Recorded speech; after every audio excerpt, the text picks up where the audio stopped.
ਹਾਂਜੀ, ਸਤਿ ਸ਼੍ਰੀ ਅਕਾਲ ਜੀ। ਸਤਿ ਸ਼੍ਰੀ ਅਕਾਲ ਬੀਬੀ ਜੀ। ਮੈਂ ਰਾਤੀ ਤੁਹਾਡਾ ਉਹ ਦੇਖਿਆ, ਤੁਸੀਂ ਜਿਹੜਾ ਬਾਲਾ ਸਾਹਿਬ ਤੇ ਤੁਸੀਂ ਹਾਂਜੀ, ਬੋਲੇ ਹੋ, ਹਾਂਜੀ, ਹਾਂਜੀ, ਤੇ ਮੈਂ ਤੁਹਾਡੇ ਤੋਂ ਦੋ ਤਿੰਨ ਗੱਲਾਂ ਪੁੱਛਣੀਆਂ ਚਾਹੁੰਦਾ ਸੀਗਾ ਕਿ ਇਹ ਕਿਉਂ ਆਇਆ, ਮਤਲਬ ਹਾਂਜੀ। ਇਹ ਅਗਰ ਇਹ ਝੂਠ ਬੋਲਿਆ ਉਹਨਾਂ ਨੇ, ਐਂਟੀ ਪਾਰਟੀ ਨੇ, ਤੇ ਕਿਉਂ ਬੋਲਿਆ ਗਿਆ? ਦੇਖੋ, ਇਹ ਤਾਂ ਉਹੀ ਜਾਣਦੇ ਨੇ ਨਾ ਕਿ ਉਹਨਾਂ ਨੇ ਝੂਠ ਕਿਉਂ ਬੋਲਿਆ। ਇਹ ਜੀ ਤਾਂ ਉਹੀ ਦੱਸ ਸਕਦੇ ਨੇ ਕਿ ਇਸ ਦੇ ਵਿੱਚ ਉਹਨਾਂ ਦਾ ਨਿੱਜੀ ਤੌਰ ਦੇ ਉੱਤੇ ਕੀ ਉਹਨਾਂ ਨੂੰ ਫਾਇਦਾ ਹੁੰਦਾ। ਠੀਕ ਹੈ ਨਾ। ਜੀ ਰਾਜਨੀਤੀ ਤਾਂ ਵੀਰ ਜੀ, ਜੇ ਅਗਰ ਪਰਸਨਲ ਦੁਸ਼ਮਣੀ ਸਿਰਸਾ ਸਾਧ ਦੇ ਨਾਲ ਹੈ ਨਾ, ਤੇ ਉਹਨਾਂ ਨਾਲ ਕੱਢਣ। ਰਾਈਟ। ਹੈਲੋ। ਰਾਈਟ ਜੀ, ਸੁਣ ਰਿਹਾ। ਹਾਂਜੀ, ਜੇ ਅਗਰ ਉਹਨਾਂ ਦੇ ਨਾਲ ਉਹਨਾਂ ਦੀ ਕੋਈ ਨਾਰਾਜ਼ਗੀ ਹੈ, ਕੋਈ ਪਰਸਨਲ ਉਹਨਾਂ ਦੀ ਕੋਈ ਰੰਜਿਸ਼ ਹੈ, ਤੇ ਜ਼ਰੂਰ ਕੱਢਣ। ਉਹਦੇ ਵਿੱਚ ਸਾਡਾ ਤੇ ਕੁਝ ਲੈਣਾ ਦੇਣਾ ਨਹੀਂ ਹੈ। ਲੇਕਿਨ ਐਟਲੀਸਟ ਅੱਜ ਆਪ ਜੀ ਸਮਝਦਾਰ ਹੋ, ਜੇ ਆਪਾਂ ਮੰਨਦੇ ਹਾਂ ਕਿ ਕੱਲ ਨੂੰ ਇਲੈਕਸ਼ਨ ਹੁੰਦੀ ਹੈ, ਇਲੈਕਸ਼ਨ ਹੋਣ ਤੋਂ ਬਾਅਦ ਕੋਈ ਦੂਸਰੀ ਪਾਰਟੀ ਆਉਂਦੀ ਹੈ, ਕੀ ਇਹ ਹਸਪੀਟਲ ਜਿਹੜਾ ਉਹਨੂੰ ਢਾਹ ਕੇ ਦੁਬਾਰਾ ਤੋਂ ਸਾਰਾ ਸਿਸਟਮ ਬਣਾਇਆ ਜਾਏਗਾ? ਨਹੀਂ ਉਹਨੂੰ ਹੀ ਕੰਟੀਨਿਊ ਕਰਨਗੇ ਨਾ। ਜੀ ਤੇ ਅਸੀਂ ਫਿਰ ਬਦਨਾਮ ਕਰਕੇ ਕਿਵੇਂ ਕੰਟੀਨਿਊ ਕਰ ਪਾਣਗੇ? ਨਹੀਂ, ਇੱਥੇ ਤਿੰਨ ਚਾਰ ਗੱਲਾਂ ਨੇ ਕਿ ਇਹ ਡਾਇਲਿਸਿਸ ਸੈਂਟਰ ਚਲਾ ਕੌਣ ਰਿਹਾ, ਮਤਲਬ ਇਹ ਕਿਸ ਐਨਜੀਓ ਨੂੰ ਦਿੱਤਾ, ਉਹ ਹਾਲੇ ਤੱਕ ਦੱਸਿਆ ਕਿਉਂ ਨਹੀਂ ਜਾ ਰਿਹਾ? ਨਹੀਂ ਦੇਖੋ, ਇਸ ਬਾਰੇ ਮੈਂ ਨਾ ਕੋਈ ਜਾਣਕਾਰੀ ਰੱਖਦੀ ਹਾਂ, ਕਿਉਂਕਿ ਮੈਂ ਜਿਹੜਾ ਡਾਕਟਰ ਦੇ ਨਾਲ ਸਾਰੀ ਵੀਡੀਓਜ਼ ਬਣਾਈ ਹੈ, ਮੈਨੂੰ ਤੁਸੀਂ ਕਹੋਗੇ ਮੈਂ ਉਹ ਤੁਹਾਨੂੰ ਸੈਂਡ ਕਰ ਦਿੰਦੀ ਹਾਂ। ਜੀ ਨਹੀਂ, ਇੱਕ ਚੀਜ਼ ਜਿੰਨੇ ਹੋਰ, ਵੀ ਜਿੰਨੇ ਮਤਲਬ ਵੀ ਬਣਾਈ ਹੈ ਸਾਡੇ ਗੁਰੂ ਘਰ ਦੇ ਉੱਤੇ ਅਗਰ ਬਣਾਈ ਹੈ, ਤੇ ਪਰ ਅਗਰ ਫਾਇਦਾ ਸੰਗਤ ਜੇ ਚੁੱਕ ਰਹੀ ਹੈ, ਤੇ ਉਸ ਦੇ ਵਿੱਚ ਆਪਾਂ ਬੈਠ ਕੇ ਤਾਂ ਸਾਰੇ ਮਸਲੇ ਹੱਲ ਕਰ ਸਕਦੇ ਹਾਂ, ਪੁੱਛ ਸਕਦੇ ਹਾਂ ਨਾ। ਨਹੀਂ ਟੇਬਲ ਟਾਕ ਤੇ ਤੁਸੀਂ ਕੋਈ ਪਰਸਨਲ ਹੈ ਤਾਂ ਹੈ ਨਹੀਂ ਕਿ ਕੋਈ ਕਿਸੇ ਦਾ ਕਤਲ ਕਰ ਦੇਗਾ। ਤੁਸੀਂ ਇੱਕ ਚੀਜ਼ ਦੇਖੋ ਨਾ ਕਿ ਜਦੋਂ ਇਹ ਡਾਇਲਿਸਿਸ ਸੈਂਟਰ ਬਣਾਇਆ ਜਾਂਦਾ ਵੇ, ਬਣਾਉਣਾ ਸੀਗਾ ਹਸਪੀਟਲ, ਤੁਸੀਂ ਬਣਾਤਾ, ਮਤਲਬ ਤੁਹਾਡੀ ਪਾਰਟੀ ਨੇ ਬਣਾਤਾ ਡਾਇਲਿਸਿਸ ਸੈਂਟਰ, ਉਹ ਵੀ ਇਲੈਕਸ਼ਨ ਤੋਂ ਕੁਝ ਦੇਰ ਪਹਿਲਾਂ। ਉਸ ਤੋਂ ਬਾਅਦ ਡਾਇਲਿਸਿਸ ਸੈਂਟਰ ਨੂੰ ਦੇ ਦਿੱਤਾ ਜਾਂਦਾ ਵੇ ਕਿਸੇ ਐਨਜੀਓ ਨੂੰ। ਉਹ ਐਨਜੀਓ ਲੈ ਰਹੀ ਹੈ ਆਯੁਸ਼ਮਾਨ ਬੀਜੇਪੀ ਤੋਂ, ਜਿਹੜੇ ਪੈਸੇ ਨੇ ਉਹ ਲੈ ਰਹੀ ਹੈ ਪਾਰਟੀ ਤੋਂ, ਗਵਰਨਮੈਂਟ ਭਾਰਤ ਸਰਕਾਰ ਤੋਂ। ਭਾਰਤ ਸਰਕਾਰ ਤੋਂ ਪੈਸੇ ਲੈ ਕੇ 1100 ਆਪਣੇ ਕੋਲ ਰੱਖ ਰਹੀ ਹੈ, ਤੇ 450 500 ਗੁਰਦੁਆਰੇ ਨੂੰ ਦੇ ਰਹੀ ਹੈ, ਤੇ ਗੁਰਦੁਆਰਾ ਇਹ ਸਾਰਾ ਕੁਝ ਰਨ ਕਰ ਰਿਹਾ ਵੇ। ਇਹ ਚੀਜ਼ਾਂ ਕਿਉਂ ਛੁਪਾਈਆਂ ਜਾ ਰਹੀਆਂ ਨੇ? ਨਹੀਂ ਦੇਖੋ, ਗੱਲ ਸੁਣੋ, 1 ਮਿੰਟ। ਮੈਂ ਆਪ ਜੀ ਨਾਲ ਇਹ ਗੱਲ ਸਾਂਝੀ ਕਰਨੀ ਹੈ। ਨਹੀਂ, ਇੰਨੀ ਡਿਟੇਲ ਦੇ ਅੰਦਰ ਨਾ ਤਾਂ ਮੈਂ ਹਜੇ ਤੱਕ ਇਨਵੈਸਟੀਗੇਸ਼ਨ ਕੀਤੀ ਹੈ। ਮੇਰੇ ਕੋਲ ਤਾਂ ਸਿਰਫ ਜਿਹੜੀ ਇਨਫੋਰਮੇਸ਼ਨ ਆਈ ਸੀ, ਉਹਦੇ ਉੱਤੇ ਮੈਂ ਡਿਟੇਲ ਦੇ ਅੰਦਰ ਆਪ ਜੀ ਨੂੰ ਸਾਰਾ ਕੁਝ ਦੱਸ ਸਕਦੀ ਹਾਂ। ਅੱਛਾ, ਇੱਕ ਮੈਂ ਚੀਜ਼, ਉਸ ਵਕਤ ਮੇਰਾ ਤੇ ਮੈਂ ਕਮੇਟੀ ਦੇ ਵਿੱਚ ਕੋਈ ਇੰਨੀ ਇਨਵੋਲਵਮੈਂਟ ਤਾਂ ਰੱਖੀ ਨਹੀਂ ਹਜੇ ਕਿ ਮੈਂ ਉਸ ਮੀਟਿੰਗ 'ਚ ਬੈਠੀ ਹੋਵਾਂਗੀ ਜਦੋਂ ਇਹਨਾਂ ਨੇ ਸੌਦਾ ਕੀਤਾ ਜਾਂ ਨਹੀਂ ਕੀਤਾ।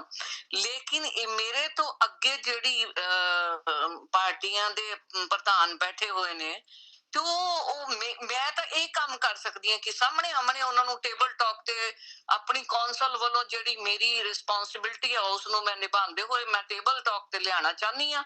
ਔਰ ਮੈਂ ਲਿਆ ਕੇ ਵੀ ਰਵਾਂਗੀ। ਇਹ ਵੀ ਮੈਂ ਦੱਸਦੇ ਹਾਂ ਤੁਹਾਨੂੰ ਤੇ ਕਿ ਦੂਜੀ, ਟੇਬਲ ਟਾਕ ਤੇ ਬੈਠਣ ਨਾ, ਪਿਆਰ ਨਾਲ ਅੰਦਰ ਬੈਠ ਕੇ ਉਹਨੂੰ ਗੱਲ ਪੁੱਛ ਕੇ ਹੱਲ ਕੱਢਣ। ਕੱਲ ਮਰਨ ਤੋਂ ਬਾਅਦ ਮਰਿਆ ਕਿਉਂ ਕਿਸਾਨ ਆਇਆ, ਬਾਅਦ ਵਿੱਚੋਂ ਜੇ ਤੁਸੀਂ ਰੋਣਾ।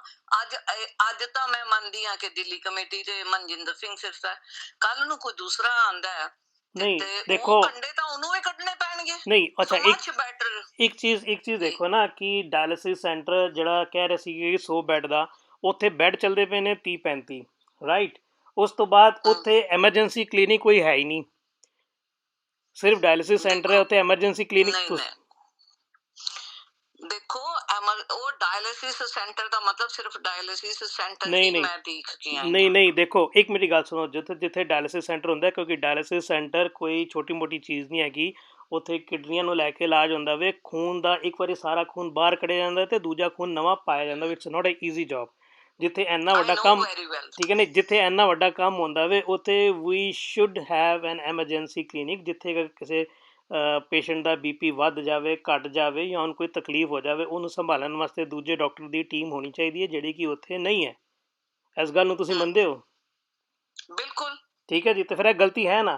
ਫਿਰ ਇੱਕ ਚੀਜ਼ ਹੋਰ ਵੀ ਹੈ, ਬੀਬੀ ਜੀ ਤੇ ਸਵਾਲ ਆਉਂਦਾ ਵੇ ਕਿ ਡੈਥ ਹੁੰਦੀ ਹੈ ਸਵੇਰੇ, ਉਸ ਵੇਲੇ ਕੋਈ ਵੀ ਨਹੀਂ ਪਹੁੰਚਿਆ, ਤੇ ਰਾਤੀ ਤੁਸੀਂ 11:30 12 ਵਜੇ ਤੁਸੀਂ ਉੱਥੇ ਲਾਈਵ ਕਰਨ ਤੁਸੀਂ ਪਹੁੰਚੇ ਹੋ, ਤੇ ਉੱਥੋਂ ਇਹ ਵੀ ਫਿਰ ਗੱਲ ਆਉਂਦੀ ਨਾ ਕਿ ਜਦੋਂ ਪਬਲਿਕ ਸੀਗੀ ਉੱਥੇ, ਫਿਰ ਉੱਥੇ ਫੇਸ ਨਹੀਂ ਕੀਤਾ ਗਿਆ। ਜਦੋਂ ਪਬਲਿਕ ਨਹੀਂ ਸੀ, ਹਨੇਰੇ ਦਾ ਫਾਇਦਾ ਚੁੱਕ ਕੇ ਇਹ ਕੰਮ ਕੀਤਾ ਗਿਆ। ਮਤਲਬ ਇਹ ਤੁਹਾਡੇ ਵੀ ਨੈਗੇਟਿਵ ਜਾਂਦਾ, ਤੁਸੀਂ ਵੀ ਇੱਕ ਇੰਨਾ ਦੇਖੋ ਸੋਹਣਾ ਜੀ, ਬਾਣਾ। ਮੈਨੂੰ ਨਾ, ਮੈਂ ਕਿਸੇ ਕਿਸਮ ਦੀ ਕੋਈ ਪਰਵਾਹ ਨਹੀਂ ਕਰਦੀ। ਮੇਰੇ ਕੋਲ, ਮੈਂ ਤੁਹਾਨੂੰ ਵੀਡੀਓ ਭੇਜ ਦੇਣੀ ਆ, ਮੇਰੇ ਕੋਲ ਔਨ ਰਿਕਾਰਡ 9:30 ਵਜੇ ਇਹ ਵਾਲੀ ਇਨਫੋਰਮੇਸ਼ਨ ਆਈ ਹੈ। ਮੈਂ 9:30 ਵਜੇ ਜਿਸ ਦੇ ਨਾਲ ਗਈ ਆ ਉਸ ਨੂੰ ਪ੍ਰੂਫ ਸਾਹਮਣੇ ਖੜਾ ਕਰ ਦਿਆਂਗੀ। ਉਸ ਤੋਂ ਪਹਿਲੇ ਮੇਰੇ ਕੋਲ ਕੋਈ ਇਨਫੋਰਮੇਸ਼ਨ ਨਹੀਂ ਆਈ। ਮੈਂ ਵੀ ਕੋਈ ਇਹ ਤੇ ਨਹੀਂ ਕਿ ਖਾਲੀ ਇਹਨੇ ਫੇਸਬੁੱਕ ਤੇ ਬੈਠੀ ਰਹਿਣੀ ਆ ਜਾਂ WhatsApp ਤੇ ਬੈਠੀ ਰਹਿਣੀ ਆ। ਮੇਰੇ ਕੋਲ ਜਿਸ ਵੇਲੇ ਇਨਫੋਰਮੇਸ਼ਨ ਆਈ ਹੈ, ਮੈਂ ਉਸ ਵਕਤ ਉੱਥੇ ਪਹੁੰਚੀ ਆ। ਠੀਕ ਹੈ, ਔਰ ਉਤੋਂ ਬਾਅਦ ਜਿਹੜਾ ਮੇਰੇ ਕੋਲ ਰਿਕਾਰਡ ਹੈ ਉਹ ਮੈਂ ਆਪ ਜੀ ਨੂੰ ਨਿਸੰਕੋਚ ਆਪ ਜੀ ਨੂੰ ਦੇ ਸਕਦੀ ਹਾਂ। ਤੇ ਤੁਸੀਂ ਉਸ ਫੈਮਿਲੀ ਨੂੰ ਮਿਲੇ ਜਿਨ੍ਹਾਂ ਦੀ ਫੈਮਿਲੀ 'ਚ ਡੈਥ ਹੋਈ ਹੈ? ਉਸ ਟਾਈਮ ਉਹ ਫੈਮਿਲੀ ਨਹੀਂ ਸੀ, ਉਹ ਜਾ ਚੁੱਕੇ ਹੋਏ ਸੀਗੇ। ਨਹੀਂ, ਉਹ ਤੇ ਰਾਤੀ 11 ਵਜੇ, ਮਤਲਬ ਤੁਸੀਂ, ਤੁਹਾਡੀ ਪਾਰਟੀ ਵੱਲੋਂ ਕਿਸੇ ਵੱਲੋਂ ਉਹਨਾਂ ਨੂੰ ਮਿਲਣ ਦੀ ਕੋਸ਼ਿਸ਼ ਕੀਤੀ ਗਈ ਹੈ? ਦੇਖੋ ਜੀ, ਇਸ ਟਾਈਮ ਤੇ ਤੁਸੀਂ ਯੂਕੇ ਬੈਠੇ ਹੋਏ ਹੋ, ਮੇਰੇ ਨਾਲ, ਮੈਂ ਇੰਟਰਨੈਸ਼ਨਲ ਲੈਵਲ ਤੇ ਆ, ਮੇਰੇ ਨਾਲ ਜਿਹੜੀਆਂ ਕੰਟਰੀਜ਼ ਦੇ ਲੋਕ ਹੈਗੇ ਨੇ, ਮੈਨੂੰ 9:30 ਵਜੇ ਜਿਹੜਾ ਮੈਂ ਫੋਨ ਆਂਦਾ, ਉਸ ਤੋਂ ਪਹਿਲੇ ਜਿਹੜੀਆਂ ਕਾਲਸ ਆਈਆਂ ਸੀ, ਮੈਂ WhatsApp ਕਾਲ ਜਦੋਂ ਵਾਪਸ ਕੀਤੀਆਂ ਹੈ ਜਾਂ ਜੋ ਦੁਬਾਰਾ ਮੈਂ ਮੈਸੇਜ ਰਾਤ ਨੂੰ ਜਦੋਂ ਦੇਖਿਆ ਤੇ ਉਹਨਾਂ ਨੇ ਕਿਹਾ ਕਿ ਸਾਨੂੰ ਲਾਈਵ ਹੋ ਕਰਕੇ ਇਹ ਸਾਰਾ ਪ੍ਰੋਗਰਾਮ ਦੱਸੋ ਕਿ ਵਾਕਈ ਹੀ ਇਹ ਗੱਲ ਸੱਚੀ ਹੈ ਜਾਂ ਇਹ ਝੂਠੀ ਹੈ। ਇਸੇ ਤਰੀਕੇ ਦੇ ਨਾਲ, ਜਿਸ ਤਰੀਕੇ ਨਾਲ ਉੱਥੇ ਬੰਬਾਰਮੈਂਟ ਹੋਈ ਸੀਗੀ ਬਾਰਡਰ ਤੇ, ਉਸ ਵਕਤ ਵੀ ਮੈਨੂੰ ਜਦੋਂ ਬਾਹਰੋਂ ਸਾਡੇ ਕੋਈ ਰਿਲੇਟਿਵਸ ਨੇ, ਕੋਈ ਜਾਣਕਾਰ ਨੇ, ਕੋਈ ਕੌਂਸਲ ਦੇ ਮੈਂਬਰਸ ਨੇ, ਜਦੋਂ ਉਹਨਾਂ ਨੇ ਇਹ ਮੈਨੂੰ ਕਿਹਾ ਸੀ, ਉਸ ਵਕਤ ਵੀ ਮੈਂ ਲਾਈਵ ਹੋ ਕੇ ਜਿੰਨਾ ਵੀ ਮਰਜ਼ੀ ਟਾਈਮ ਸੀ, ਮੈਂ ਜੋ ਮੇਰੇ ਕੋਲ ਇਨਫੋਰਮੇਸ਼ਨ, ਰਾਈਟ ਇਨਫੋਰਮੇਸ਼ਨ ਸੀ, ਮੈਂ ਉਹ ਦਿੱਤੀ। ਸੋ ਰਾਤ ਨੂੰ ਵੀ ਜੋ ਮੇਰੇ ਕੋਲ ਮੇਰੇ ਸਹਿਯੋਗੀਆਂ ਨੇ ਮੇਰੇ ਕੋਲ ਜਿਹੜੀ ਗੱਲ ਪੁੱਛੀ ਹੈ, ਉਹ ਸੱਚ ਦੀ ਸੱਚ ਮੈਂ ਉਹਨਾਂ ਦੇ ਸਾਹਮਣੇ ਰੱਖੀ ਹੈ। ਉਸ ਤੋਂ ਅੱਗੇ ਅਗਰ ਕੋਈ ਇਨਫੋਰਮੇਸ਼ਨ ਪੁੱਛਣਾ ਚਾਹਣਗੇ, ਮੈਂ ਉਸ ਤੋਂ ਅੱਗੇ ਵੀ ਜੋ ਸੇਵਾ ਹੋ ਸਕੇਗੀ ਮੈਂ ਨਿਭਾਵਾਂਗੀ ਜੀ। ਨਹੀਂ, ਪਰ ਕਿਉਂਕਿ ਤੁਸੀਂ ਬਹੁਤ ਇਮਾਨਦਾਰੀ ਨਾਲ ਸੱਚ ਬੋਲਦੇ ਹੋ, ਤਾਂ ਹੀ ਮੈਂ ਤੁਹਾਨੂੰ ਫੋਨ ਕੀਤਾ, ਤਾਂ ਹੀ ਜੋ ਅਸੀਂ ਤੁਹਾਡਾ ਫੋਨ ਹੈ ਅਸੀਂ ਆਪਣੇ ਦਰਸ਼ਕਾਂ ਨੂੰ ਐਸੀ ਕਰਕੇ ਅਸੀਂ ਬੜੇ ਫਖਰ ਨਾਲ ਸੁਣਾਉਂਦੇ ਕਿ ਦੇਖੋ ਬੀਬੀ ਨੇ ਇਹ ਗੱਲ ਆਖੀ ਹੈ। ਇਹ ਮਤਲਬ ਆਪਾਂ ਇਸ ਗੱਲ 'ਤੇ ਮੰਨਿਆ ਕਿ ਜਿਹੜਾ ਡਾਇਲਿਸਿਸ ਸੈਂਟਰ ਹੈ ਉੱਥੇ ਕੋਈ ਐਮਰਜੈਂਸੀ ਕਲੀਨਿਕ ਨਹੀਂ ਹੈਗਾ। ਬੈੱਡ ਜਿਹੜਾ 100 ਦਾ ਸੀਗਾ ਉਹ 30 ਦਾ ਚੱਲਦਾ ਪਿਆ ਵੇ। ਮਿਸਮੈਨੇਜਮੈਂਟ ਹੈਗੀ ਹੈ, ਸਿਰਫ ਪਬਲਿਸਿਟੀ ਅਤੇ ਇਲੈਕਸ਼ਨ ਦਾ ਇੱਕ ਸਟੰਟ ਸੀਗਾ ਕਿ ਫਟਾਫਟ ਇਹਨੂੰ ਚਾਲੂ ਕਰਤਾ ਜਾਵੇ। ਔਰ ਉਹ ਡਾਇਲਿਸਿਸ ਸੈਂਟਰ ਜਿਹੜਾ ਬਣਾਇਆ ਗਿਆ ਵੇ, ਉਸ ਡਾਇਲਿਸਿਸ ਸੈਂਟਰ ਕੌਣ ਚਲਾ ਰਿਹਾ ਵੇ, ਕਿਸ ਪੈਸੇ ਦੇ ਨਾਲ ਚਲਾ ਰਿਹਾ ਵੇ, ਆਯੁਸ਼ਮਾਨ ਕਿੰਨਾ ਪੈਸਾ ਦੇ ਰਿਹਾ ਵੇ, ਗੁਰਦੁਆਰੇ ਕੋਲ ਕਿੰਨਾ ਪੈਸਾ ਆ ਰਿਹਾ ਵੇ, ਮੈਨੇਜਮੈਂਟ ਦੇ ਕੋਲ ਕੀ ਹਿਸਾਬ ਹੈ, ਕੌਣ ਉੱਥੇ ਲੰਗਰ ਪਾਣੀ ਦਾ ਸਾਰਾ ਹਿਸਾਬ ਕਿਤਾਬ ਹੈ, ਇਹ ਹਾਲੇ ਤੱਕ ਪਬਲਿਕ ਨਹੀਂ ਕੀਤਾ ਗਿਆ। ਇਹ ਤੁਸੀਂ ਆਪਣੀ ਪਾਰਟੀ ਕੋਲੋਂ ਰਹੇ ਨੇ, ਉਹਨਾਂ ਨਾਲ ਕਿਉਂ ਨਹੀਂ ਬੈਠ ਕੇ, ਮੈਂ ਤਾਂ ਪ੍ਰਧਾਨ ਨਹੀਂ ਹੈਗੀ ਨਾ, ਮੇਰੇ ਤੋਂ ਅੱਗੇ ਜਿਹੜੇ ਵੱਡੇ ਲੀਡਰ ਬੈਠੇ ਹੋਏ ਨੇ, ਇਹ ਉਹਨਾਂ ਦੀ ਰਿਸਪੌਂਸਿਬਿਲਿਟੀ ਬਣਦੀ ਹੈ ਨਾ, ਉਹ ਬੈਠ ਕੇ ਗੱਲ ਕਰਨ। ਮੈਂ ਮੀਡੀਏਟਰ ਬਣਨ ਲਈ ਤਿਆਰ ਹਾਂ। ਮੈਂ ਜਿਹੜਾ ਵੀ ਪ੍ਰਧਾਨ ਹੈ, ਚਾਹੇ ਉਹ ਸਰਦਾਰ ਮਨਜੀਤ ਸਿੰਘ ਜੀ ਕੇ ਹੈ, ਚਾਹੇ ਉਹ ਸਰਦਾਰ ਪਰਮਜੀਤ ਸਿੰਘ ਸਰਨਾ ਨੇ, ਚਾਹੇ ਉਹ ਕੋਈ ਤੀਸਰਾ ਚੌਥਾ, ਮੈਂ ਉਹਨਾਂ ਦੇ ਕੋਲ ਜਾ ਕੇ ਬੇਨਤੀ ਕਰ ਸਕਦੀ ਹਾਂ ਵੀ ਭਾਈ, ਸਿੱਖ ਕੌਮ ਦਾ ਜਿਹੜਾ ਕੋਈ ਚੰਗਾ ਕੰਮ ਹੈ ਨਾ, ਉਸਨੂੰ ਸਲਾਹੋ, ਜਿਹੜਾ ਮਾੜਾ ਉਹਨੂੰ ਅੰਦਰ ਬੈਠ ਕੇ ਘੱਟੋ ਘੱਟ ਜਲੂਸ ਨਾ ਆਪਾਂ ਇੱਕ ਦੂਸਰੇ ਦਾ ਕੱਢੀਏ, ਕੌਮ ਬਦਨਾਮ ਹੁੰਦੀ ਹੈ। ਜੇ ਅਗਰ ਉਹਨਾਂ ਦੇ ਮਨਾਂ 'ਚ ਕੋਈ ਸ਼ੰਕਾ ਜਾਂ ਕਿਸੇ ਦੇ ਵੀ ABC ਕਿਸੇ ਦੇ ਵੀ ਮਨ 'ਚ ਸ਼ੰਕਾ, ਤੇ ਭਾਈ ਉਹ ਮੌਜੂਦਾ ਕਮੇਟੀ ਦੇ ਕੋਲੋਂ ਪੁੱਛੋ ਨਾ, ਪੁੱਛਦੇ ਕਿਉਂ ਨਹੀਂ? ਬਦਨਾਮੀ ਵਾਲਾ ਆਪਾਂ ਕਿਉਂ ਬਾਹਰ ਸ਼ੋਰ ਕਿਉਂ ਪਾਉਂਦੇ ਆ? ਪਰ ਉਹ ਬੋਲਦੇ ਹੀ ਨਹੀਂ ਪਏ ਕੁਰਸੀ ਪਿੱਛੇ। ਤੁਸੀਂ ਦੇਖੋ ਨਾ, ਤੁਸੀਂ ਦੇਖੋ, ਅਗਲਾ ਕੋਈ ਬੋਲੇਗਾ ਤਾਂ ਜਵਾਬ ਤੇ ਇਹ ਤਾਂ ਹੈ ਨਹੀਂ, ਅਸੀਂ ਆਪਣੀ ਬਰਬਾਦੀ ਕਰ ਲਵਾਂਗੇ ਤੇ ਉਹਦੇ ਨਾ ਬੋਲਣ ਤੇ ਅਸੀਂ ਰੋਲਾ ਪਾਵਾਂਗੇ। ਦੁਨੀਆ ਕੀ, ਮੈਨੂੰ ਇੱਕ ਗੱਲ ਵੀਰ ਜੀ ਤੁਸੀਂ ਇਹ ਦੱਸੋ, ਠੀਕ ਹੈ, ਤੁਹਾਡੇ ਚੈਨਲ ਰਾਹੀਂ ਮੈਂ ਇੱਕ ਗੱਲ ਪੁੱਛਣਾ ਚਾਹੁੰਦੀ ਹਾਂ ਕਿ ਜਿਹੜਾ ਅਸੀਂ ਬਾਹਰ ਸ਼ੋਰ ਪਾਉਂਦੇ ਆ, ਕੀ ਇਹਦੇ ਨਾਲ ਸਾਨੂੰ ਕੋਈ ਬੈਨੀਫਿਟ ਮਿਲਦਾ ਪਿਆ? ਅੱਛਾ, ਜਿਹੜਾ ਬਾਹਰ ਸ਼ੋਰ ਪਾਉਂਦੇ ਆ ਅਸੀਂ, ਉਹਦਾ ਬੈਨੀਫਿਟ ਨਹੀਂ ਮਿਲਦਾ, ਤੇ ਜਿਹੜਾ ਸ਼ੋਰ ਅਸੀਂ ਝੂਠਾ ਪਾ ਰਹੇ ਹਾਂ ਕਿ ਇਹ ਡਾਇਲਿਸਿਸ ਸੈਂਟਰ ਗੁਰਦੁਆਰਾ ਚਲਾ ਰਿਹਾ ਵੇ, ਗੁਰਦੁਆਰਾ ਨਹੀਂ ਚਲਾ ਰਿਹਾ, ਕੀ ਇਹਦੇ ਨਾਲ ਫਾਇਦਾ ਹੋ ਰਿਹਾ ਵੇ? ਕਿ ਡਾਇਲਿਸਿਸ ਸੈਂਟਰ ਪੂਰੀ ਤਰੀਕੇ ਨਾਲ ਤਿਆਰ ਨਹੀਂ ਸੀਗਾ ਫਿਰ ਵੀ ਚਲਾਤਾ ਵੇ, ਇਹਦਾ ਫਾਇਦਾ ਹੋ ਰਿਹਾ ਵੇ? ਇਹ ਡਾਇਲਿਸਿਸ ਸੈਂਟਰ ਨੂੰ ਮੈਨੇਜ ਕਰਦਾ ਪਿਆ ਕੋਈ ਹੋਰ, ਪੈਸੇ ਕੋਈ ਹੋਰ ਜਾ ਰਹੇ ਨੇ, ਤੇ ਅਸੀਂ ਸਿਰਫ ਇਹ 500-600 ਕਰੋੜ ਦੀ ਜ਼ਮੀਨ ਜਿਹੜੀ ਸੀ ਜਿੱਥੇ ਇੱਕ ਹਸਪਤਾਲ ਬਣਨਾ ਚਾਹੀਦਾ ਸੀਗਾ, ਹਸਪਤਾਲ ਦੇ ਅੰਦਰ ਡਾਇਲਿਸਿਸ ਸੈਂਟਰ ਬਣ ਸਕਦਾ ਸੀਗਾ, ਇਹ ਉਹਦਾ ਇੱਕ ਪਾਰਟ ਹੈਗਾ ਵੇ। ਉੱਥੇ ਇੱਕ ਮੈਡੀਕਲ ਕਾਲਜ ਬੰਦਾ, ਜਿਸ ਮੈਡੀਕਲ ਕਾਲਜ ਦੇ ਵਿੱਚ ਸਿੱਖ ਬੱਚੇ ਤੇ ਹੋਰ ਬੱਚੇ ਮਾਈਨੋਰਟੀ ਦੇ ਵਿੱਚ ਵੀ ਇਹਨੂੰ ਲੈ ਕੇ ਉਹ ਆਪਣੇ ਉੱਥੇ ਮੈਡੀਕਲ ਡਿਗਰੀਆਂ ਪ੍ਰਾਪਤ ਕਰਦੇ, ਕੌਮ ਦੀ ਸੇਵਾ ਕਰਦੇ, ਦੇਸ਼ ਦੀ ਸੇਵਾ ਕਰਦੇ, ਉਹ ਸਾਰੇ ਦਾ ਸਾਰਾ ਜਿਹੜਾ ਹੈਗਾ ਸੀ ਉਹ ਸਪਨਾ ਥੱਲੇ ਹੀ ਨਿਕਲ ਗਿਆ, ਥੱਲੇ ਢਹਿ ਗਿਆ ਬਿਲਕੁਲ। ਹੁਣ ਅਗਰ ਇਸ ਚੀਜ਼ ਦਾ ਸਵਾਲ ਕਿਉਂ ਨਹੀਂ, ਇਹ ਚੀਜ਼ਾਂ ਅਗਰ ਸਾਨੂੰ ਕਾਮਨ ਬੰਦੇ ਨੂੰ ਪਤਾ ਨੇ, ਅਗਰ ਹਰ ਦੂਜੇ ਮਿੰਟ ਇੱਕ ਵੀਡੀਓ ਪਾ ਦਿੱਤੀ ਜਾਂਦੀ ਹੈ, ਦੇਖੋ ਜੀ ਅਸੀਂ ਇੱਕ ਬੰਦਾ ਬਾਹਰ ਛੁਡਾ ਲਿਆ ਜੀ, ਦੇਖੋ ਜੀ ਅਸੀਂ ਲੰਗਰ ਲਾਤਾ, ਦੇਖੋ ਅਸੀਂ ਪੇਟੀਐਮ ਨੂੰ ਲੰਗਰ ਦੇਤਾ, ਦੇਖੋ ਅਸੀਂ ਇਹ ਕਰਤਾ, ਤੇ ਇੰਨਾ ਵੱਡਾ ਘਪਲਾ, ਇੰਨਾ ਵੱਡੇ ਗੱਲ ਦਾ ਜਵਾਬ ਕਿਉਂ ਨਹੀਂ ਦਿੱਤਾ ਜਾ ਰਿਹਾ? ਕੱਲ ਟੀਚਰਾਂ ਗਈਆਂ ਨੇ ਉੱਤੇ, ਅੱਛਾ ਸੁਣੋ, ਕੱਲ ਟੀਚਰਾਂ ਗਈਆਂ ਨੇ ਉੱਤੇ, ਤੁਸੀਂ ਪਾਰਟੀ ਪ੍ਰਧਾਨ ਦਾ ਲੈਵਲ ਜਿਹੜਾ ਹੈ ਉਹ ਪਾਰਟੀ ਪ੍ਰਧਾਨ ਦਾ ਹੈ, ਤੇ ਮੌਜੂਦਾ ਪਾਰਟੀ ਚਲੀ ਗਈ ਪਾਰਟੀ ਜਾਂ ਆਉਣ ਵਾਲੀ ਪਾਰਟੀਆਂ ਦੇ ਪ੍ਰਧਾਨ ਜਿਹੜੇ ਨੇ ਉਹਨਾਂ ਦੇ ਕੋਲ ਇੰਨਾ ਕੁ ਤਾਂ ਰੁਤਬਾ ਹੈਗਾ ਹੀ ਹੈ, ਕਿਉਂ ਨਹੀਂ ਬੁਲਾ ਕੇ ਪੁੱਛਦੇ? ਪੁੱਛਣ ਕਿਉਂ ਨਹੀਂ? ਇਹਦੇ ਚ ਅਸੀਂ ਕੋਈ ਮੇਰਾ ਕੋਈ ਪਰਸਨਲ ਉਹ ਗੱਲ ਤਾਂ ਨਹੀਂ, ਜੇ ਮੈਂ ਕਮੇਟੀ ਦੇ ਨਾਲ ਅਗਰ ਮੈਂ ਖੜੀ ਹਾਂ। ਪ੍ਰਧਾਨਾਂ ਦੇਖੋ ਸਭ ਨੇ ਕੁਐਸਚਨ ਪੁੱਛੇ ਨੇ, ਇਹ ਤੇ ਕੁਐਸਚਨ ਸਾਰੇ ਉਹਨਾਂ ਕੋਲ ਗਏ ਨੇ। ਹੁਣ ਟੀਚਰਾਂ ਨੇ ਤਾਂ ਉਹਨਾਂ ਨੂੰ ਈਮੇਲ ਕੀਤੀ ਸੀ ਕਿ ਅਸੀਂ ਸਕੂਲੇ ਆ ਰਹੇ ਸੀ, ਇੱਥੇ ਆ ਰਹੇ ਹਾਂ, ਮਿਲੋ, ਤੇ ਉਹ ਕਹਿ ਰਹੇ ਜੀ ਹੁਣ ਅਲਟੀਮੇਟਲੀ ਉਹਨਾਂ ਨੇ ਕਹਿਤਾ ਕਿ ਜੇ ਅਸੀਂ ਹੈਗੇ ਨਹੀਂ ਆ। ਤੇ ਅੱਜ ਸਾਰਿਆਂ ਨੂੰ ਈਮੇਲ ਪਾ ਕੇ ਕਿਹਾ ਜਾ ਰਿਹਾ ਵੇ ਕਿ ਅਪ੍ਰੈਲ ਨੂੰ ਅਸੀਂ ਤੁਹਾਡੀ ਪੂਰੀ ਤਨਖਾਹ ਦੇ ਦਾਂਗੇ। ਕਿਉਂ? ਕਿਉਂਕਿ ਅਪ੍ਰੈਲ ਦੇ ਵਿੱਚ ਇਲੈਕਸ਼ਨ ਨੇ, ਤੇ ਅਪ੍ਰੈਲ ਨੂੰ ਸਾਰੀ ਤਨਖਾਹ ਦੇ ਦਿੱਤੀ ਜਾਏਗੀ, ਤੇ ਬਾਕੀ ਪਿਛਲੇ ਸਾਲ ਦੀ ਤਨਖਾਹ ਕਿੱਥੇ ਜਾਏਗੀ, ਜਾਂ ਇਲੈਕਸ਼ਨ ਤੋਂ ਬਾਅਦ ਹੀ। ਦੇਖੋ ਮੈਂ ਇੱਕ ਗੱਲ ਹੀ ਤੁਹਾਡੀ ਗੱਲ ਦੇ ਉੱਤੇ ਸਾਰੀ ਸਾਂਝੀ ਕਰ ਦਿੰਦੀ ਆ ਕਿ ਕੋਈ ਇੱਕ ਦਿਨ ਮੂੰਹ ਚੁਰਾਏਗਾ, 2 ਦਿਨ ਚੁਰਾਏਗਾ, 10 ਦਿਨ ਚੁਰਾਏਗਾ, ਸਮਝ ਗਏ? ਪਰ ਇੱਥੇ ਤਾਂ 8 ਸਾਲ ਹੋ ਗਏ ਨੇ ਜੀ। ਕੋਈ ਨਹੀਂ ਭੱਜ ਸਕਦਾ ਕਿਧਰੇ ਵੀ, ਔਰ ਜਿਹੜੀ ਵੀ ਗੱਲ ਕਰਨੀ ਹੈ ਮੈਂ ਸਿਰਫ ਉਸ ਦੇ ਉੱਤੇ ਖੜੀ ਆ। ਜਦੋਂ ਮੈਂ ਕੌਂਸਲ ਬਣਾਈ ਸੀ ਕੋਈ ਮੈਂ ਅੱਛਾ ਬੀਬੀ ਜੀ ਇੱਕ ਗੱਲ ਹੈ, ਚਲੋ ਸਾਨੂੰ ਤੁਸੀਂ ਤਾਂ ਇੱਕ ਤੁਸੀਂ ਕਿਹਾ ਜੀ ਮੈਂ ਕੌਂਸਲ ਨੂੰ ਰਿਪਰੈਜ਼ੈਂਟ ਕਰਨੀ ਆ, ਸਿੱਖ ਕਮਿਊਨਿਟੀ ਨੂੰ ਰਿਪਰੈਜ਼ੈਂਟ ਕਰਨੀ ਆ, ਚੰਗਾ ਤੁਸੀਂ ਰੁਤਬਾ ਤੁਸੀਂ ਕਹਿੰਦੇ ਹੋ ਹੈਗਾ ਵੇ, ਕੀ ਤੁਸੀਂ ਸਾਨੂੰ ਇਹਨਾਂ ਗੱਲਾਂ ਦੇ ਜਵਾਬ ਤੁਸੀਂ ਪ੍ਰਧਾਨ ਕੋਲੋਂ ਪੁੱਛ ਕੇ ਦੇ ਸਕਦੇ ਹੋ? ਨਹੀਂ ਜੀ, ਤੁਸੀਂ ਆਪ ਪੁੱਛੋ। ਨਹੀਂ, ਕਿਉਂਕਿ ਤੁਸੀਂ ਕਹਿ ਰਹੇ ਹੋ ਨਾ ਕਿ ਤੁਸੀਂ ਬਈ ਤੁਸੀਂ ਕਿਹਾ, ਦੇਖੋ ਭੈਣ ਜੀ, ਦੇਖੋ ਨਹੀਂ ਦੇਖੋ ਤੁਸੀਂ ਕਿਹਾ, ਨਹੀਂ ਤੁਸੀਂ ਕਿਹਾ ਕਿ ਸਾਨੂੰ ਬਾਹਰੋਂ ਫੋਨ ਆਇਆ ਕਿ ਬਈ ਇਹ ਗੱਲ ਵਿੱਚ ਕੀ ਸੱਚ ਹੈ ਕੀ ਝੂਠ ਹੈ, ਤੇ ਤੁਸੀਂ ਉਸ ਗੱਲ ਦਾ ਜਵਾਬ ਦੇਣ ਵਾਸਤੇ ਤੁਸੀਂ ਬਾਲਾ ਸਾਹਿਬ ਹਸਪਤਾਲ ਰਾਤੀ 12 ਵਜੇ ਚਲੇ ਗਏ, ਉਹ ਡਾਇਲਿਸਿਸ ਸੈਂਟਰ ਦੇ, ਠੀਕ ਹੈ ਜੀ। ਹੁਣ ਉਹੀ ਸੰਗਤ ਤੁਹਾਨੂੰ ਇੱਕ ਹੋਰ ਰਿਕੁਐਸਟ ਕਰ ਰਹੀ ਹੈ ਕਿ ਇਹਨਾਂ ਗੱਲਾਂ ਦੇ ਜਵਾਬ ਵੀ ਦੇ ਦਿਓ। ਨਹੀਂ ਤੇ ਉਹ ਪ੍ਰਧਾਨ ਬੈਠਣ ਨਾ, ਮੇਰੇ ਕੋਲ ਤਾਂ ਸਾਰਾ ਰਿਕਾਰਡ ਨਹੀਂ ਹੈ ਨਾ। ਤੁਸੀਂ ਪਾਰਟੀ ਦੇ ਮੈਂਬਰ ਹੋ, ਤੁਸੀਂ ਪਾਰਟੀ ਦੇ ਮੈਂਬਰ ਹੋ ਨਾ।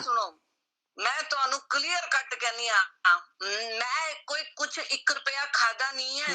ਜੇ ਜਿਨ੍ਹਾਂ ਨੇ ਖਾਦਾ, ਜਿਨ੍ਹਾਂ ਨੇ ਖਵਾਇਆ, ਉਹ ਕਿਉਂ ਨਹੀਂ? ਮੇਰਾ ਸਿਰਫ ਇਤਨਾ ਫਰਜ਼ ਬਣਦਾ ਹੈ ਕਿ ਮੈਂ ਇਹਨਾਂ ਪ੍ਰਧਾਨਾਂ ਦੇ ਨੂੰ ਪਰਸਨਲੀ ਜਾ ਕੇ ਰਿਕੁਐਸਟ ਕਰਕੇ ਕੌਂਸਲ ਦੇ ਮੈਂਬਰ ਲਿਜਾ ਕੇ ਕਹਿ ਸਕਦੀ ਹਾਂ ਕਿ ਇੱਕ ਟੇਬਲ ਤੇ ਆ ਕਰਕੇ ਪਿਆਰ ਨਾਲ ਇੱਕ ਦੂਸਰੇ ਦੇ ਕੋਲੋਂ ਗੱਲ ਪੁੱਛੋ, ਕੌਮ ਦੀ ਬਦਨਾਮੀ ਨਾ ਕਰੋ। ਮੇਰਾ ਸਿਰਫ ਇੱਥੇ ਤੱਕ ਨਹੀਂ, ਮੈਂ ਉਹੀ ਗੱਲ ਕਹਿ ਰਿਹਾ ਜੀ, ਜਿਹੜੀ ਗੱਲ ਗਲਤ ਸੀ ਉਸ ਨੂੰ ਮੈਂ ਬਿਲਕੁਲ ਸਾਹਮਣੇ ਲਿਆਈ ਵੀ ਆ, ਔਰ ਜਿੱਥੇ ਤੱਕ ਮੇਰੇ ਕੋਲ ਜਾਣਕਾਰੀ ਹੋਏਗੀ ਉਹ ਮੈਂ ਲਿਆਵਾਂਗੀ ਵੀ। ਤੁਸੀਂ ਇਸ ਦੇ ਵਿੱਚ ਦੋ ਮੈਂ ਤੁਹਾਨੂੰ ਇਹੀ ਗੱਲ ਕਹਿ ਰਿਹਾ ਬੀਬੀ ਜੀ, ਝੂਠ ਬੋਲਿਆ ਨਾ, ਮੈਂ ਅੱਜ ਬੋਲ ਰਹੀ ਹਾਂ ਨਾ ਮੈਂ ਆਉਣ ਵਾਲਾ ਸਮਾਂ ਤੇ ਬੋਲਾਂਗੀ। ਬੀਬੀ ਜੀ ਇਹੀ ਕਹਿ ਰਹੇ ਹਾਂ ਕਿ ਜਿਸ ਤਰ੍ਹਾਂ ਤੁਸੀਂ ਸੰਗਤਾਂ, ਤੁਸੀਂ ਕਿਹਾ ਸਾਨੂੰ ਸੰਗਤਾਂ ਰਿਕੁਐਸਟ ਕਰਦੇ ਨੇ, ਤੇ ਤੁਸੀਂ ਉਹਨਾਂ ਦਾ ਜਿਹੜੇ ਕੁਐਸਚਨ ਨੇ, ਸਵਾਲ ਨੇ, ਉਹ ਤੁਸੀਂ ਪਾਰਟੀ ਤੇ ਰੱਖਦੇ ਹੋ, ਜਾਂ ਜੇ ਤੁਸੀਂ ਜਵਾਬ ਦੇ ਸਕਦੇ ਹੋ ਤਾਂ ਤੁਸੀਂ ਦਿੰਦੇ ਹੋ, ਕੋਸ਼ਿਸ਼ ਕਰਦੇ ਹੋ ਕਿ ਉਸ ਵੇਲੇ ਦਿੱਤੇ ਜਾਣ। ਇਹ ਵੀ ਇੱਕ ਸਾਡਾ ਸਵਾਲ ਹੈ। ਮੈਂ ਪਰਮਜੀਤ ਸਿੰਘ ਸਰਨਾ ਜੀ ਕੋਲ ਨਹੀਂ ਜਾਂਦਾ, ਮੈਂ ਜੀਕੇ ਕੋਲ ਨਹੀਂ ਜਾਂਦਾ, ਮੈਂ ਤਰਵਿੰਦਰ ਕੌਰ ਖਾਲਸਾ ਕੋਲ ਜਾ ਰਿਹਾ। ਮੈਂ ਤਰਵਿੰਦਰ ਕੌਰ ਖਾਲਸਾ ਜੀ ਕਿਉਂਕਿ ਬਾਦਲ ਟੀਮ ਦੀ ਮੈਂਬਰ ਨੇ,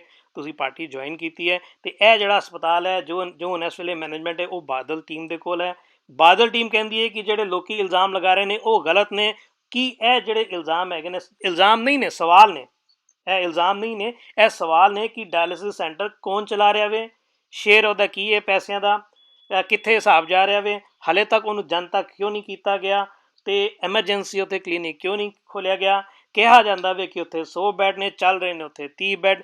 ਕੀ ਇਹ ਸੱਚ ਹੈ ਝੂਠ ਹੈ, ਔਰ ਇਹ ਅਗਰ ਸੱਚ ਹੈ ਤੇ ਕਿਉਂ ਹੈ, ਤੇ ਝੂਠ ਹੈ ਤੇ ਇਹ ਕਿਉਂ ਫੈਲਾਇਆ ਜਾ ਰਿਹਾ ਵੇ? ਇਹਨਾਂ ਗੱਲਾਂ ਦੇ ਜਵਾਬ ਕੀ ਤੁਸੀਂ ਆਪਣੇ ਪ੍ਰਧਾਨ ਸਾਹਿਬ ਜਾਂ ਜਨਰਲ ਸਕੱਤਰ ਸਾਹਿਬ ਕੋਲ ਪੁੱਛ ਕੇ ਸਾਨੂੰ ਦੇ ਸਕਦੇ ਹੋ? ਦੇਖੋ ਮੈਂ ਪੂਰੀ ਕੋਸ਼ਿਸ਼ ਕਰਾਂਗੀ, ਅਗਰ ਉਹ ਜਵਾਬ ਦਿੰਦੇ ਨੇ ਤੇ ਮੈਂ ਜਿਸ ਤਰ੍ਹਾਂ ਜਿਹੜੀ ਗੱਲ ਜਨਤਕ ਮੇਰੇ ਕੋਲ ਹੋ ਸਕੇਗੀ ਮੈਂ ਵੱਧ ਤੋਂ ਵੱਧ, ਕਿਉਂਕਿ ਮੈਂ ਇੱਕ ਸੰਗਤ ਦੀ ਦਾਸ ਹਾਂ, ਮੈਂ ਕਿਸੇ ਪਾਰਟੀ ਪ੍ਰਧਾਨ ਦੀ ਦਾਸ ਨਹੀਂ ਹੈਗੀ। ਜੀ ਉਹੀ ਗੱਲ ਕਹਿ ਰਹੇ ਕਿ ਜਿਸ ਤਰ੍ਹਾਂ ਅਸੀਂ ਉਮੀਦ ਕਰਦੇ ਹਾਂ ਕਿ ਤੁਸੀਂ ਜਿਸ ਤਰ੍ਹਾਂ ਫਟਾਫਟ ਇਹਨੂੰ ਰਾਤੀ 12 ਵਜੇ ਜਾ ਕੇ ਜਿਵੇਂ ਤੁਸੀਂ ਲਾਈਵ ਕੀਤਾ ਹੋਵੇ, ਤੇ ਅਸੀਂ ਉਮੀਦ ਕਰ ਸਕਦੇ ਹਾਂ ਕਿ ਜਲਦੀ ਹੀ ਤੁਸੀਂ ਇਸ ਗੱਲ 'ਤੇ ਲਾਈਵ ਹੋਵੋਗੇ ਕਿ ਇਸ ਗੱਲ ਦਾ ਜਵਾਬ ਉਹਨਾਂ ਨੇ ਦਿੱਤਾ ਤਾਂ ਵੀ ਜਾਂ ਨਹੀਂ ਦਿੱਤਾ ਤਾਂ ਵੀ। ਬਿਲਕੁਲ, ਮੈਂ ਜਿੰਨਾ ਹੋ ਸਕੇਗਾ ਮੈਂ ਵੱਧ ਤੋਂ ਵੱਧ ਸੰਗਤ ਦੀ ਸੇਵਾ ਹੋਏਗੀ ਉਹ ਮੈਂ ਨਿਭਾਵਾਂਗੀ। ਮੈਂ ਜੋ ਸਵਾਲ ਮੇਰੇ ਕੋਲ ਮੈਂ ਉਹ ਮੈਨੂੰ ਦੇਣਗੇ, ਮੈਂ ਪੁੱਛਾਂਗੀ ਸਾਰੇ ਸਵਾਲ। ਮੈਂ ਸਵਾਲ ਮੈਨੂੰ ਅਗਰ ਉਹ ਦੇਣਗੇ ਤੇ ਮੈਂ ਬਿਲਕੁਲ ਜਨਤਕ ਕਰਾਂਗੀ। ਮੈਂ ਸਵਾਲ ਦੁਬਾਰਾ ਰਿਪੀਟ ਕਰ ਦਾਂ ਕਿ ਤੁਸੀਂ ਨੋਟ ਕਰ ਲੈਣ ਜਾਂ ਤੁਸੀਂ ਦੇਖ ਲਓਗੇ ਜਦੋਂ? ਨਹੀਂ, ਮੈਂ ਨੋਟ ਨਹੀਂ ਕੀਤੇ, ਤੁਸੀਂ ਮੈਨੂੰ ਨੋਟ ਕਰਵਾ ਦੇਣਾ। ਇਹ ਮੈਂ ਤੁਹਾਨੂੰ ਤੇ ਮੈਂ ਪੈਨ ਲੈ ਕੇ ਨਹੀਂ ਬੈਠੀ ਹੋਈ, ਮੈਂ ਕਿੱਥੇ ਮੈਂ ਬੈਠੀ ਤੁਹਾਨੂੰ ਹੋਈ ਹਾਂ। ਮੈਂ ਤੁਹਾਨੂੰ ਇਹਦਾ ਲਿੰਕ ਭੇਜ ਦਾਂਗਾ, ਫਿਰ ਤੁਹਾਡੇ ਕੋਲ ਸਵਾਲ ਆ ਜਾਣਗੇ। ਬਿਲਕੁਲ ਬਿਲਕੁਲ, ਠੀਕ ਹੈ ਨਾ ਮੈਂ ਜਿੰਨੇ ਵੀ ਹੋ ਸਕਣਗੇ ਮੈਂ ਉਹਨਾਂ ਜੀ? ਸਵਾਲਾਂ ਦਾ ਜਵਾਬ ਅਗਰ ਮੈਨੂੰ ਮਿਲਦਾ ਤੇ ਦੇਣਗੇ। ਪਰ ਮੈਂ ਇੱਕ ਬੇਨਤੀ ਜ਼ਰੂਰ ਕਰਾਂਗੀ ਕਿ ਇਹ ਮਸਲੇ ਬਹੁਤ ਵੱਡੇ ਨੇ ਔਰ ਨੁਕਸਾਨਦਾਇਕ ਹੋਣਗੇ। ਇਹਨਾਂ ਦਾ ਜਵਾਬ ਬਹੁਤ ਸੂਝਵਾਨ, ਸਮਝਦਾਰ ਜਿਹੜੇ ਮੌਜੂਦਾ ਪ੍ਰਧਾਨ ਉਹ ਵੀ ਤੇ ਜਿਹੜੇ ਪ੍ਰਧਾਨ ਸਾਬਕਾ ਪ੍ਰਧਾਨ ਨੇ, ਇਹ ਉਹਨਾਂ ਦੀ ਬਹੁਤ ਵੱਡੀ ਜ਼ਿੰਮੇਵਾਰੀ ਬਣਦੀ ਹੈ ਕਿ ਉਹ ਕਿਸੇ ਵੀ ਤਰੀਕੇ ਦੇ ਨਾਲ ਉਹਨਾਂ ਦੇ ਕੋਲੋਂ ਜਵਾਬ ਜਿਹੜੇ ਨੇ ਉਹ ਉਹਨਾਂ ਦੇ ਕੋਲੋਂ ਲੈਣ। ਚਲੋ ਇਹ ਇੱਕ ਬੜੀ ਵੱਡੀ ਜ਼ਿੰਮੇਵਾਰੀ ਹੈ ਤੇ ਅਸੀਂ ਮੈਂ ਕਹਿੰਦਾ ਕਿ ਇਹ ਬੜੀ ਚੰਗੀ ਗੱਲ ਕਿ ਇੰਨੀ ਵੱਡੀ ਜ਼ਿੰਮੇਵਾਰੀ ਅਸੀਂ ਤੁਹਾਡੇ ਮੋਢਿਆਂ ਤੇ ਅਸੀਂ ਰੱਖ ਰਹੇ ਹਾਂ ਔਰ ਅਸੀਂ ਹੋਰ ਕਿਸੇ ਕੋਲ ਇਮਾਨਦਾਰੀ ਦੀ ਉਮੀਦ ਕਰ ਨਹੀਂ ਸਕਦੇ। ਤੁਹਾਡੇ ਕੋਲ ਅਸੀਂ ਪੂਰੀ ਇਮਾਨਦਾਰੀ ਦੀ ਉਮੀਦ ਕਰ ਸਕਦੇ ਹਾਂ ਕਿ ਤੁਸੀਂ ਇਹਨਾਂ ਗੱਲਾਂ ਦੇ ਜਵਾਬ ਉਹ ਦਿੰਦੇ ਨੇ ਤਾਂ ਵੀ ਤੁਸੀਂ ਸਾਨੂੰ ਇਮਾਨਦਾਰੀ ਨਾਲ ਤੁਸੀਂ ਪਬਲਿਕ ਨੂੰ ਦੱਸਣਾ, ਜੇ ਨਹੀਂ ਦਿੰਦੇ ਤਾਂ ਵੀ ਤੁਸੀਂ ਦੱਸ ਦੇਣਾ ਤੇ ਫੈਸਲਾ ਫਿਰ ਜਨਤਾ ਆਪ ਕਰ ਲਏਗੀ। ਬਿਲਕੁਲ, ਠੀਕ ਮੈਂ ਨਹੀਂ? ਬਿਲਕੁਲ ਮੈਂ ਬਹੁਤ ਸ਼ੁਕਰਗੁਜ਼ਾਰ ਹਾਂ ਕਿ ਤੁਸੀਂ ਮੇਰੇ ਤੇ ਇੰਨਾ ਭਰੋਸਾ ਕੀਤਾ। ਨਹੀਂ ਔਰ ਨਹੀਂ ਮੈਂ ਗੁਰੂ ਪਾਤਸ਼ਾਹ ਦੀ ਕਿਰਪਾ ਸਦਕਾ ਔਰ ਇਸ ਦੇ ਉੱਤੇ ਪੂਰਨ ਤੌਰ ਤੇ ਖਰੀ ਉਤਰਾਂ। ਮੈਨੂੰ ਸੰਗਤ ਦਾ ਆਸ਼ੀਰਵਾਦ ਹੋਣਾ ਜ਼ਰੂਰੀ ਹੈ, ਬਿਲਕੁਲ ਜ਼ਰੂਰ ਜੀ, ਹੈ, ਬਿਲਕੁਲ ਤੇ ਜੀ। ਮੈਂ ਪੂਰੀ ਖਰੀ ਉਤਰਾਂਗੀ। ਅਗਰ ਉਹ ਦੇਣਗੇ ਤੇ ਵੀ, ਅਗਰ ਉਹ ਨਹੀਂ ਦੇਣਗੇ ਤੇ ਵੀ ਮੈਂ ਆਪ ਜੀ ਦੇ ਚੈਨਲ ਰਾਹੀਂ ਬਿਲਕੁਲ ਲਾਈਵ ਹੋ ਕੇ ਸਾਰਾ ਜਵਾਬ ਦਿਆਂਗੀ। ਬਿਲਕੁਲ, ਬਹੁਤ ਬਹੁਤ ਸ਼ੁਕਰੀਆ ਜੀ, ਅਸੀਂ ਤੁਹਾਡੇ ਤੋਂ ਇਹੀ ਉਮੀਦ ਕਰਦੇ ਹਾਂ ਜੀ। ਸ਼ੁਕਰੀਆ ਜੀ। Thank you.